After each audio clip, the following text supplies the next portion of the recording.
নামহীন IPS. হ্যাঁ, শোনা যাচ্ছে ইনিই ছিলেন এই দুন্দুমারের কাণ্ডারি। ইনি কি আদৌ আইপিএস? কোনো আইপিএস কি আজ পর্যন্ত নিজের নাম খুলে পকেটে রেখেছেন? এটাও সন্দেহের তীর। কিভাবে পেটানো হয়েছে, মহিলাদেরকেও ছেড়ে কথা বলেনি এই পুলিশ প্রশাসন। কি আশ্চর্য, তাই না?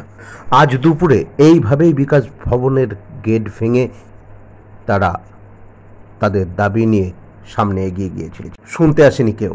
এরপরেই নিজের বাবার চাকরি চাইতে বাবার কাঁধে উঠে অভিনব প্রতিবাদ করছেন এই বাচ্চা। দেখুন, শুনুন তার নিজস্ব বক্তব্য।